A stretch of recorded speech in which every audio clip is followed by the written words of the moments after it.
What's up, guys? Welcome to Metal Movies and Brewskis Live. I'm your host, Matt Burke, and tonight we're going to be talking about a lot of fun stuff. A lot of people were doing the Super Bowl thing today. I don't know, man. I kind of got away from the Super Bowl like a few years ago, especially like after all the woke crap and shit. I don't know, man. It was just kind of lame. So kind of stopped getting into it. Usually, like my home team, you know, I would usually represent that. I did play football a little bit in high school. I went out for the team, and then that was it. Just kind of did it to see if I could do it, and did it. A bunch of other buddies did it too. But yeah, man, just not really into football that much anymore. It's kind of, I don't know, it just gets boring as fuck. But yeah, thanks everybody for watching. We got some fun stuff to talk about tonight.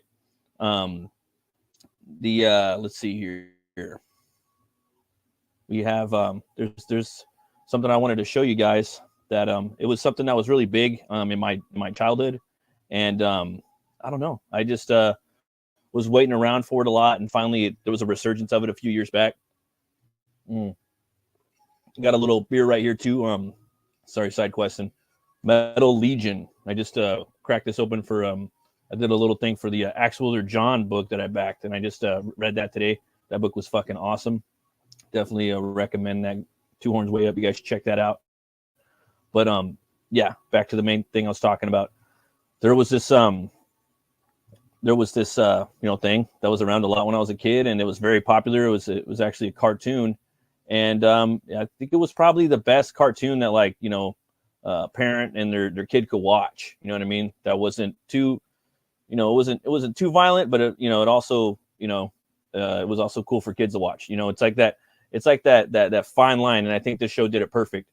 I often think about, you know, stuff, you know, me making comics and whatnot, and like, you know, what if I could make a cool IP that's, you know, kind of kid friendly, but also I'm gonna like it too. Like, it's not gonna be weak or watered down, you know. And this IP is something that that I had always, you know, thought about. You know, that's one that I would always go back to. And as a kid, I would always miss episodes. I could, you know, you had to be there, be square. And sometimes, you know, you might be off of your buddies, or you just might miss it or whatnot.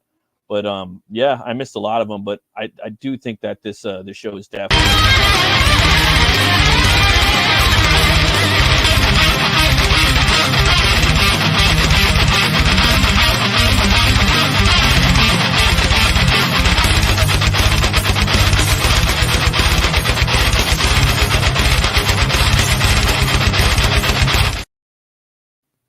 Gargoyles, man. This was a big show when I was a kid, man. I love the show. I actually got, I think I had a bunch of the toys. I had the Goliath toy. Everybody liked Goliath. He was just the best, dude. He was just like a kind of like a Scottish, you know, kind of like monster Conan, dude. He kind of looks like Conan in a way. He hardly uses weapons.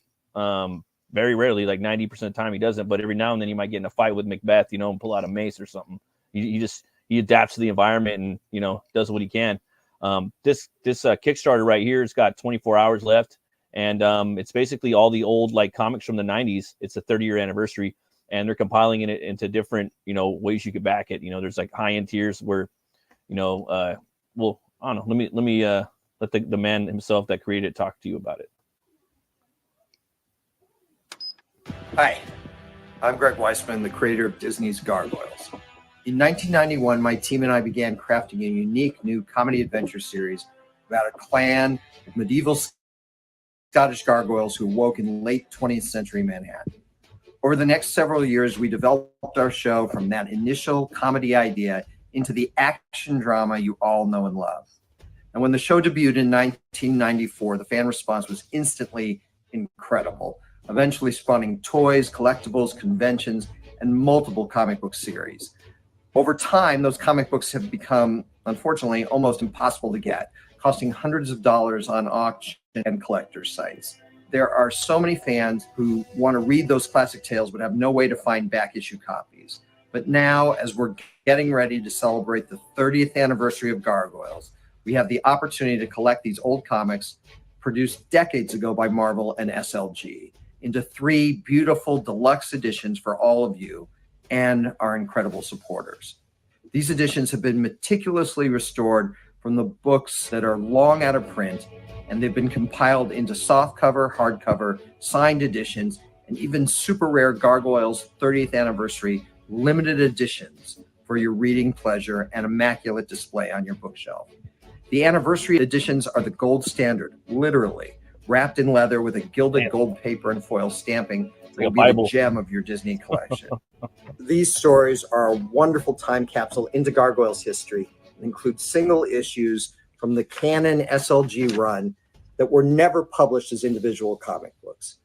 The Bad Guys series is especially hard to find and was only collected in the trade paperbacks published back in 2009. That's dope. Being able to finally give fans the fully remastered comic series is something I've wanted to do for years. And that's not all. We have special limited edition comics, lithographs, original hand-drawn commissioned art by Jay Lee and Amanda Connor. I'm especially excited to be part of this Kickstarter project because it gives Disney fans from all over the world a chance to pre-order and reserve these books and be a part of this wonderful return of Gargoyles to comics. We want all of the Gargoyle Nation to share in the celebration with us as we bring back long out-of-print tales and continue the Gargoyles story with brand new legends, so please let your friends know. Thank you for your continued support and excitement over Gargoyles. It's because of all of you fans that we have the chance to revisit this special series with these beautiful collections, as well as our brand new comics from Dynamite. Thanks. It's pretty awesome, man. I know Dynamite's been making some comics. I haven't picked any of them up, but I would definitely buy these comics. I love the lore, man. They have cool characters in here. I like Macbeth a lot. He was kind of reminded me of like Sean Connery mixed with Blade. He was like a gargoyle hunter from Scotland, and a little bit of Highlander too. Yeah, like all three of those put together. I like this group of they were kind of like American Gladiators mixed with like reality TV show kind of, but before like reality TV, they were called the Pack. You had like Jackal and Wolf, and Wolf was like this buff, like kind of Wolverine looking dude with a beard. He reminded me of Wolverine, but he was voiced by Clancy Brown, and I think Matt Frewer did one of those. There was Wolf, Jackal, Fox, Dingo. It was like an Australian guy, and yeah, man, those pretty cool episodes. One of them, they took some juice and kind of turned more like animal hybrid. But there's a bunch of volumes in here. I would get the soft cover. I mean, if I was a millionaire, I'd get that fucking deluxe one right there. It's like $1,500, but it's got that badass like metal case right there.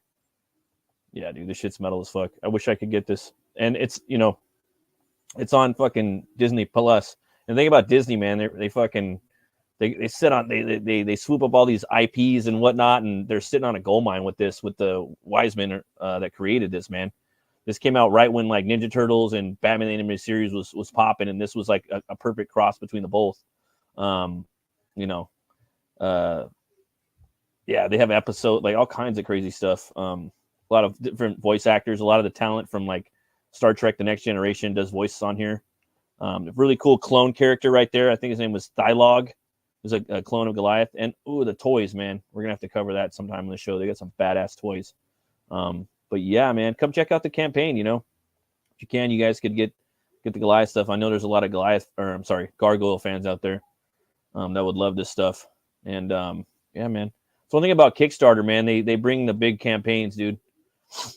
Like they did with the Dracula the Impaler. They did with I think that big Spawn toy.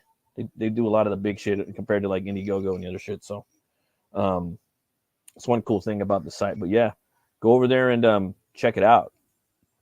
I was watching this channel on YouTube called I think it's called WF, like the Y Files, and man, they got some really cool videos on there.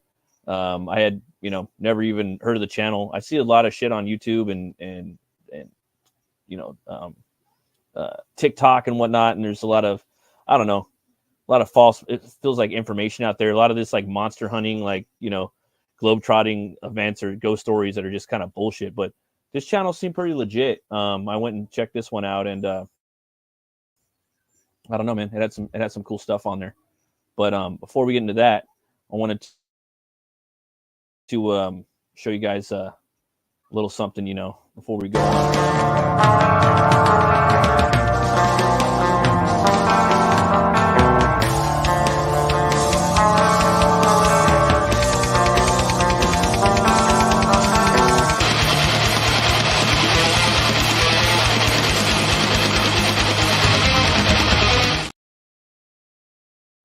So yeah, man, Neanderthals, they're, from my understanding, they were just like another, step in the, I guess, primate, family, the humanoid family. But there's become new evidence that has been brought to life. But I'll give you a little rundown for most people that don't know. And most people have, well, not most people, but a lot of people do have Neanderthal DNA in them. And there was different theories of how they came into extinction. Some believe that, Homo sapien fought back with man's best friend, which is, the dog. We use the dog to help fight back. But there's other theses and theories and theorems about how they became extinct. But Neanderthals, or Homo neanderthalensis, are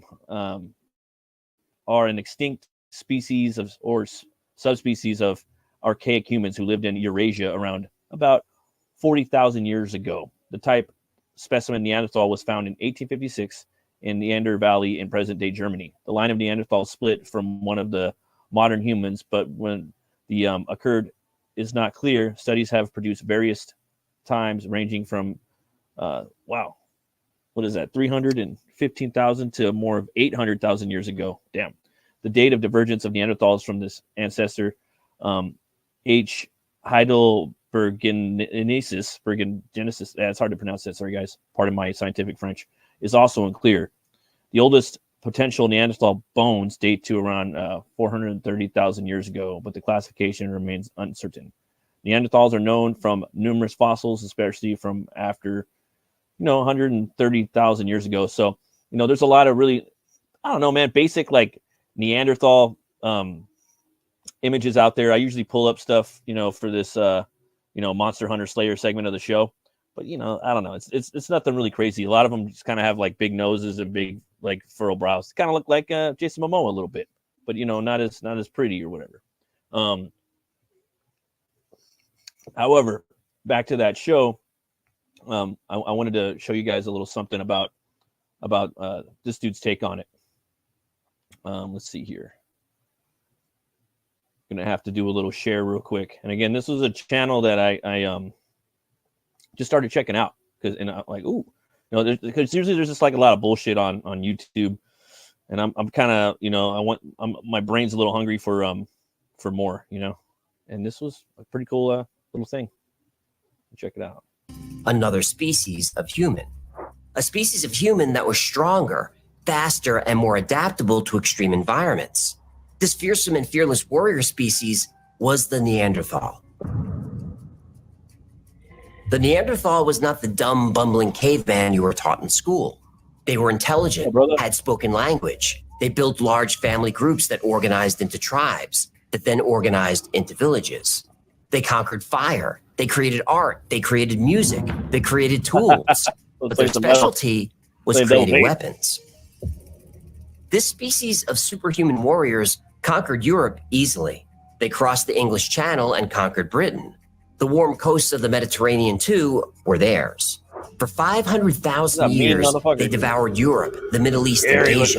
They were the kings of the world, the ultimate warriors, the apex predator. So, like, this guy's take on the Neanderthal, from his studies or whatnot, are saying that they were like fucking super villains, bro. That they were straight up monsters that had thick ass skin. They had fur. They were hunting us. He's even saying in the video that there's theories that the reason why, I mean, it's common sense, but he was saying that there's things genetically that when we go in the dark, the reason why we're afraid is because these motherfuckers were trying to eat us and hunt us, and allegedly they could see at night. He also goes into more theories about, well, maybe their newest offspring or ancestors or whatnot, their legacy are Bigfoot, however you want to say it. And that's the reason why, one of the reasons why they're probably on at night. So let's do a little more. Unlike other human species who ate mostly fruits, seeds, and grains, Neanderthals only ate meat. They were strong enough to take on animals that no other creature would touch. They're like cave bears, leopards, mammoths, basically. Even rhinos. Yeah. But their favorite prey, their favorite food, was us. Mm-hmm. But yeah, enough of that. I wanted you guys to check that out. Basically, I thought that was a pretty cool take. And I thought that like what's his face, Ben Templesmith, the guy that illustrated 30 Days of Night, he had a kind of a take on that, but it wasn't even as this barbaric. I don't from what I have the book, but I have to go back and reread it. But I don't remember him being that monstrous. Obviously this dude was using like AI art and some of the compositions that he had to express his theorem about them being this type of monsters with all the superhuman shit.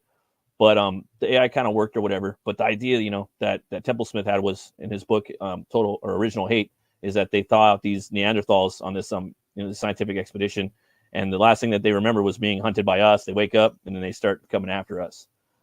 So yeah, man, that's a cool book too. I did a review on that, and yeah, check out this channel. It's called the Y Files. I'll put a link up in there too after the show, so you guys can check them out. But definitely check out that Neanderthal video. It's like 40 minutes long, but it's really really good. But yeah, time for our next segment. Let's see here.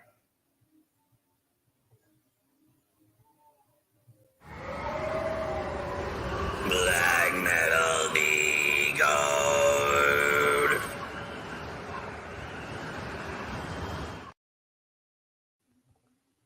So I got one right here. I wonder if you guys can figure it out. It's a pretty easy one. I don't know. I kind of picked an easy one. That's a pretty dope labeled logo too. Again, it's not too crazy on the on the black metal label design, logo design front, but it's pretty dope. Like said it before on this show, bands usually when they start out, a lot of the black metal bands, or bands in general, their logos are kind of hard to read. They're more fucking brutal and metal and death and black, So it's kind of hard to read. It's a game. How can you decipher my shit? But as they become more popular, these bands, they usually start switching up their labels a little bit, their logos, so it's more legible, more readable, more marketable, And it's like at the end of the day, some of these guys are artists, and they want their art, that being music, to get out there. So for that to happen, sometimes it's good to have a little logo that people could read. It's good marketing. Put it on a shirt, people can read it. Oh, who's that? I want to check that out. That sounds pretty awesome. So I don't know, but yeah, this is an easy one. You got the Thor symbol. You got Thor's hammer right there. You got two spike clubs right there in the background. Looks pretty cool. Yeah, definitely a cool one. I'll give you guys a couple more seconds to check it out, and then yeah, I'm gonna reveal it if no one else does. So give you guys a couple seconds. I can't wait to check out some more of that dude's videos, man. He had one on like the I forgot, it was like an island, I think Plum Island or something like that off of Jersey. They were talking about all these crazy experiments and shit. It's just, oh man, I love listening to that stuff when I'm drawing. Usually I'll be popping into live streams and shit like that, and they're kind of a lot of tubers are kind of regurgitating the same bullshit on every channel. So it's cool to get some new stuff. But all right, let's see here. I can never get these. Yeah, I know they're hard. You got to decode them, man. And Jason's actually got a book out too. We're gonna have to show that book off tonight too. He just got it for Unhinged. It's fucking awesome. Let's see here. All right. Well, since you guys can't figure it out, this one's called Graveland. Okay. So yeah, that's the band Graveland. So go check them out. If you can. What's up, Chris H? Oh, just sorry, dude. I had to spoil the name, dude. It's Graveland. How you doing, brother? Hell yeah. Thanks for stopping by. Yeah, Graveland, man. There's some other cats too that actually have a book out right now. I wanted they have a Kickstarter going. I wanted to share this out. And let's see here. I saw an R and an A and just couldn't get it. Yeah, I know, man. It's tricky. Those things are fucking tricky sometimes, dude. But yeah, dude, there's a book right here called The Dead Stop Tour of Terror. It's by our boys on 656, and they did it campaign through Indiegogo. Got that book, man. They delivered on time as always. And this right here is a horrific slice of life of tales told from a border border horror perspective, so you're going to get a lot of real stories in there, and they're done by different artists. So it's kind of a, kind of like Tales from the Crypt, or something like an old EC horror story, but I'd say like 90% of the stories, maybe 80% are like real stories. So we'll go ahead and play the trailer. Check it out. Step into the shadows of the borderland, where a chilling realm of legends, monsters, and madmen awaits. 656 Comics takes you on the road with Dead Stop, Tour of Terror.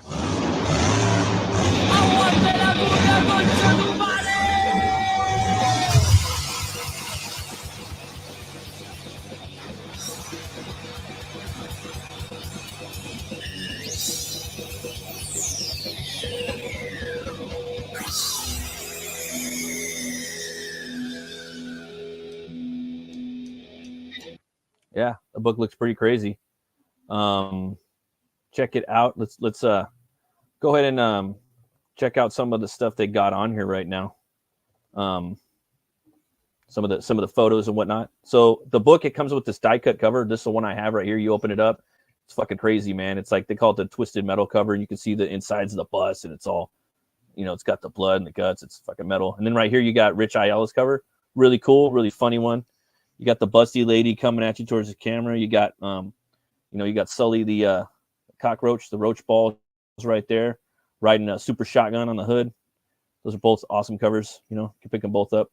And yeah, see, there's some of the the beats, the meat and the potatoes right there, the bones, the bare bones. This is it right here. I mean, just like the bus drivers down there, a lot of this takes place in Juarez. They drive by, they have they have gun battles, the bus drivers, man. Like this, it's an immersive experience, man. The slice of life border horror. You guys got to check it out. They have this one about this these burritos that people eat. There's they got a secret to them, secret sauce. This one about these two like clowns that are like going after a war with each other, and over Mexico they would have like these clown shows, man, where people, artists would compete to be like, the best clown. And a lot of crazy stuff too, man, about like the wars that go on over there between the cartels and whatnot. But come and check this book out, man. It also has a little tie into Escape or Die. I think it was their first book. So definitely check this out. I got the link. It's like the first thing at the top. They got a couple more days to go, but yeah, check it out. There was a movie that me and Brian watched this week. It was a Western that inspired a very popular Western, and it was this movie is called Django. And there's been a million fucking Django ripoffs, and Quentin Tarantino did his own Django movie too. And we watched the original with Franco Nero, and it's directed by Sergio Corbucci. And this movie was fucking awesome. It's on Tubi right now, and it just had a lot of really cool like gothic imagery, and just I don't know, man, a lot of really cool things about it. The character was a badass, he had a lot of really cool shticks and gags, and just very engaging. It's dubbed in, so if you're not used to watching like older movies that have been, there's no subtitles but they're dubbed, it takes a while to kind of get used to it. But once you get used to it, it's fucking awesome. But I figured we could check out the trailer for that, and you guys could tell me what you think about it just by the trailer. But I don't know, I was sold, and I thought this dude was like an uber fucking badass dude. This is it right here. A century ago, on the low hills along the border between the southern states and turbulent Mexico, a mystery man appeared. A man with a sad, impenetrable face. Django, have you never loved again? Love will live on. That's the Army of Darkness right there. Where Ash is walking in the beginning of the movie.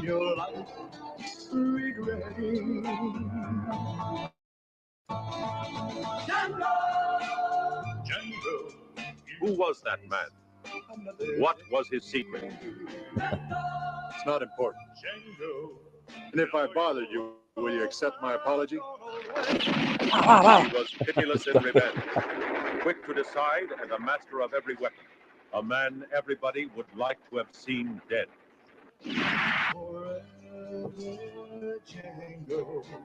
Yeah, his name is Django.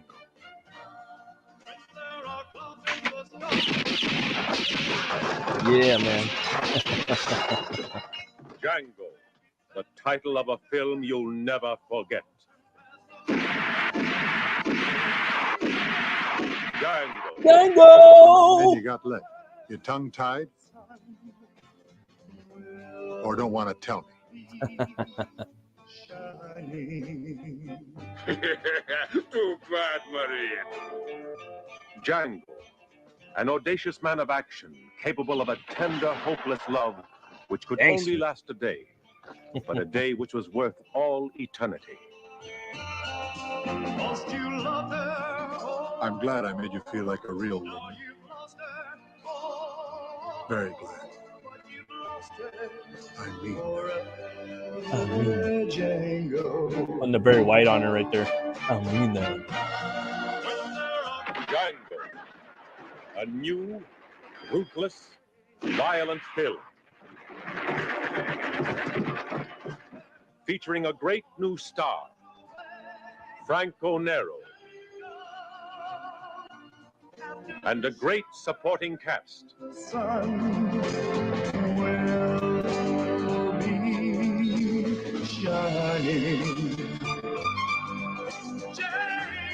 That fight right there is badass. Yeah. Pretty brutal.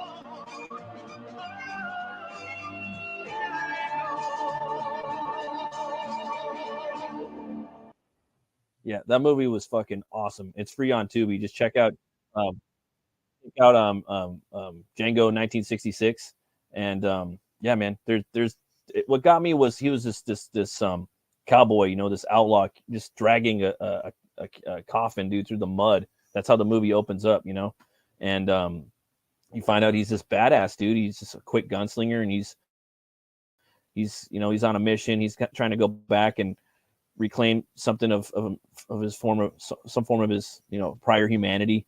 And he's just arcing, his story just arcs throughout the movie, and you slowly start to figure out more about him, you know. And I think there's a sequel. There's one more sequel with that guy, the actual direct sequel with Franco Nero. So I'm probably gonna watch that tonight after this. But yeah, man, I wanted you guys. Let's see here.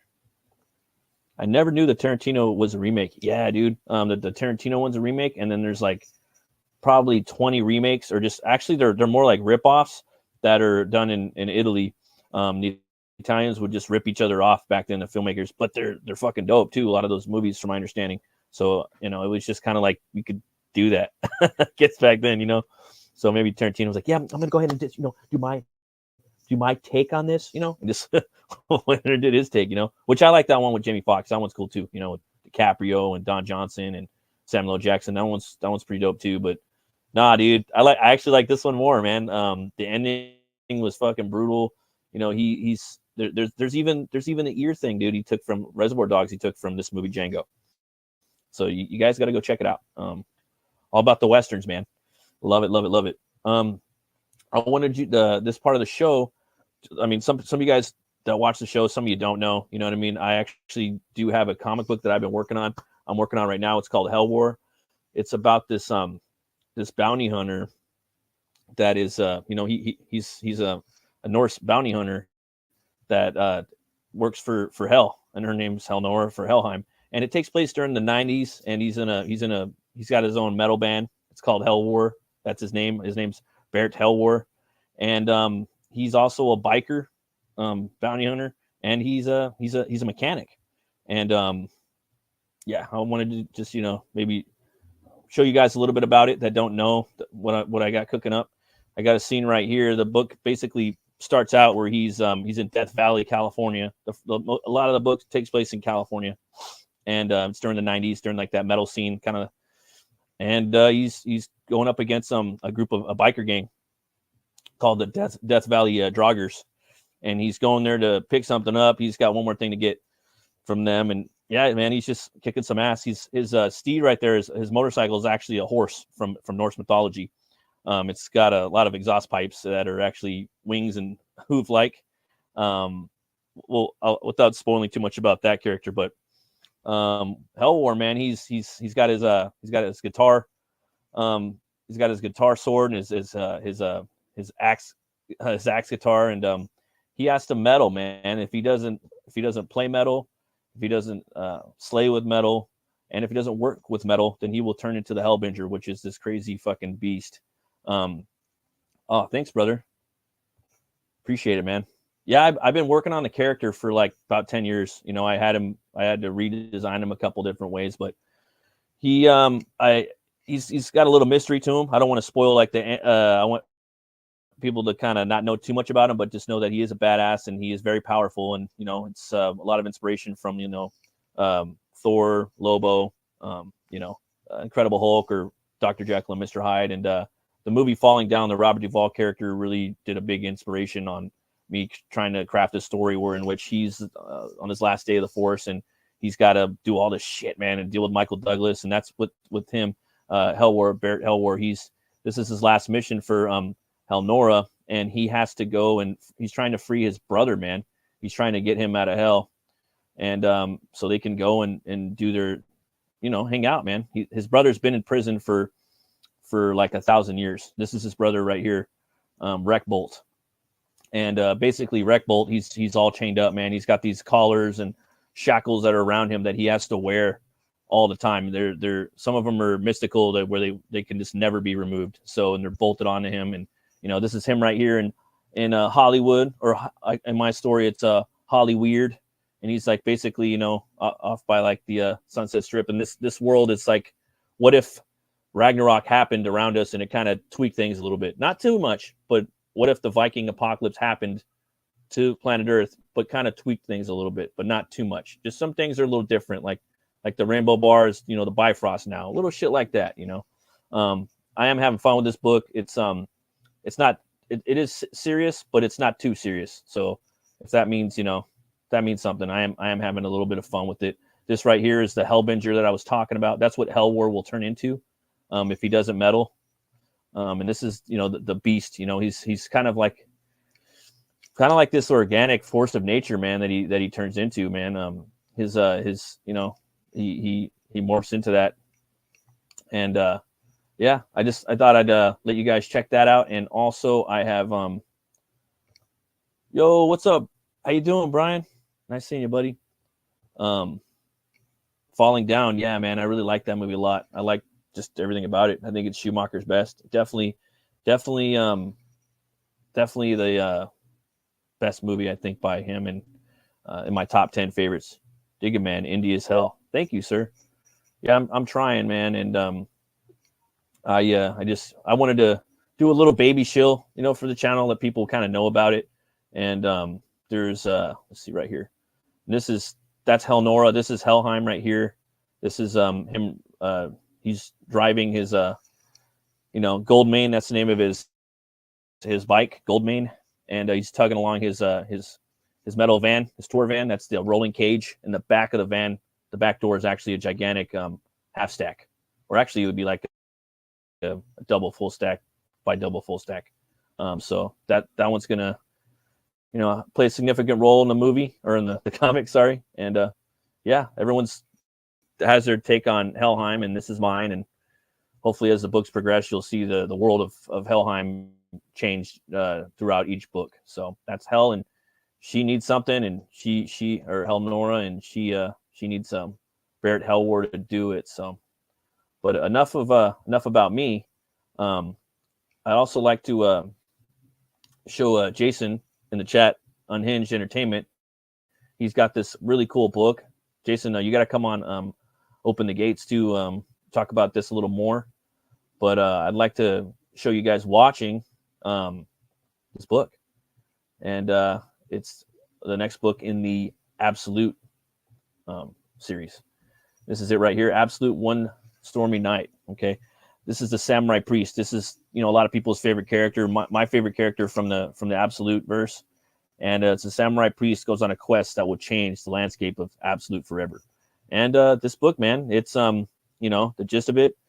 From the pages of Absolute, books 1 and 2 comes Samurai Priest and his first solo story, a 25-page silent black and white adventure during a thunderous stormy night in the realm of Pasius.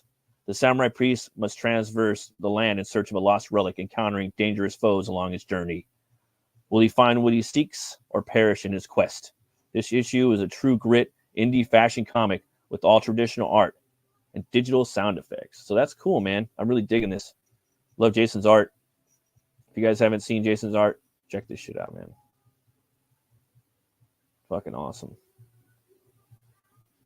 Love all the different influences that Jason brings to the table. We got the Shelby Robinson alternate cover right there. Both look fantastic. And he's also got some sketch cards up right here while supplies last.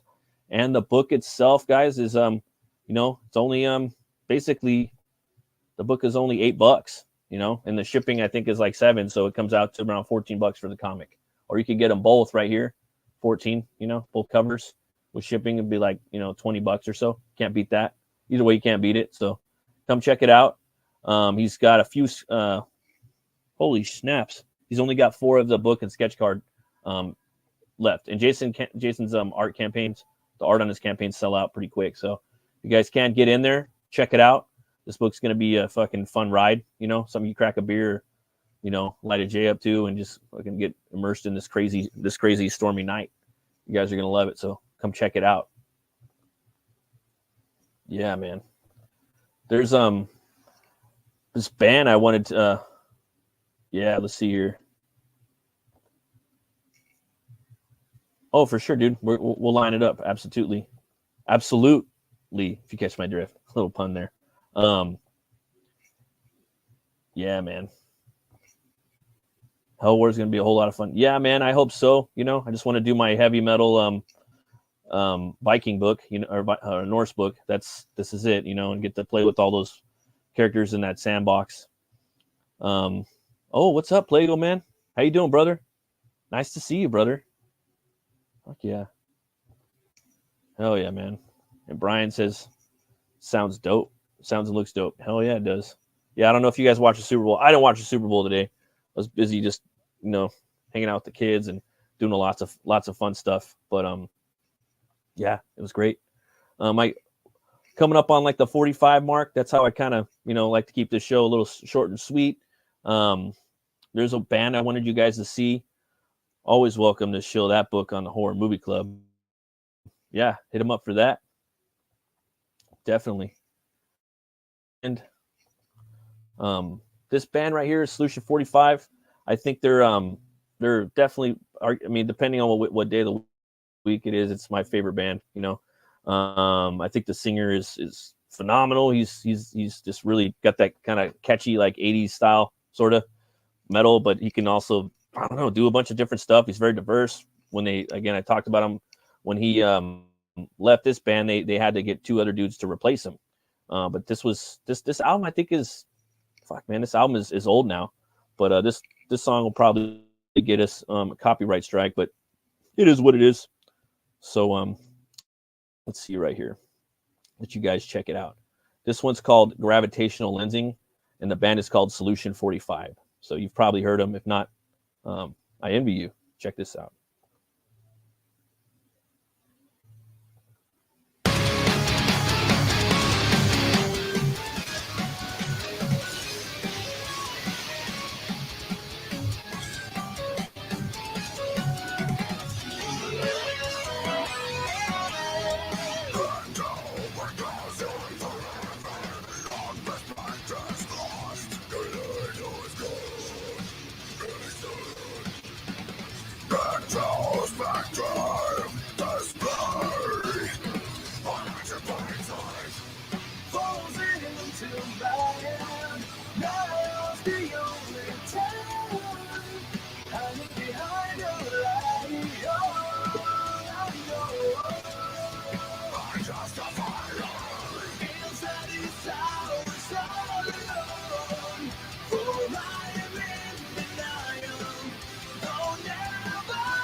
have found myself again.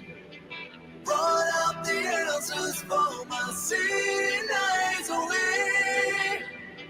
Traveling in circles, I have found myself again.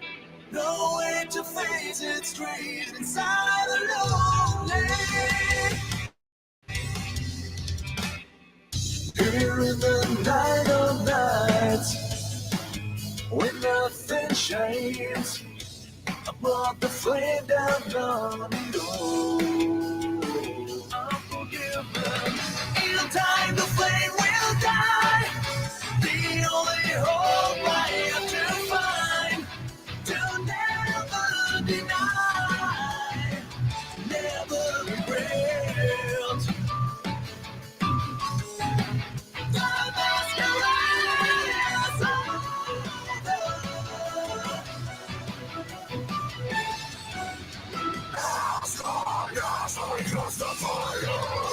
inside these hours all alone, for I am in denial. Oh, never again will I direct my shields against another, but turn it on myself.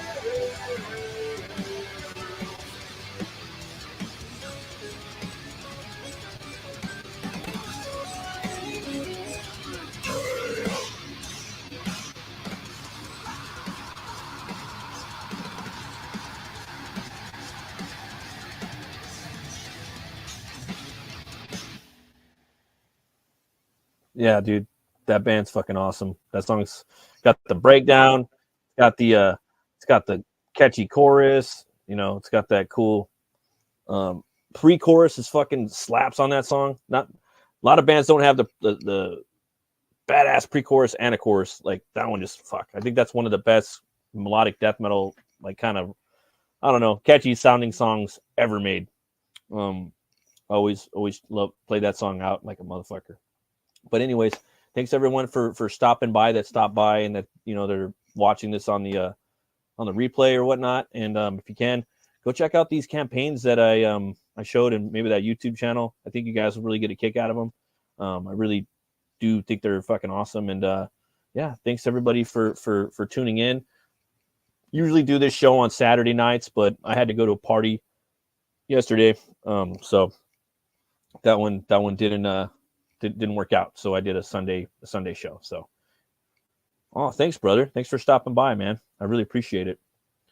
And yeah, everybody have a great week. Have a productive week. It's like, I feel weird telling people to have a productive week. Like, well, fuck, you have a productive week. But it's just like, nah, man, it feels good to have a productive week. Yeah, man, have a productive week, everybody. And I'll see you on Thursday. We're gonna have Hart Fisher, the Outlaw Comics King. He should be on here. I can't wait to talk to him about a multitude of different things. And he's going to be talking about his book, Poems from the Dead. Yeah, a lot of other things. That one should be a really fun show. So yeah, as always, folks, just remember to be bold, be brave, and roll the bones, know your role. I'll see you when I see you. Take care. Goodbye. Stay productive. And I love you.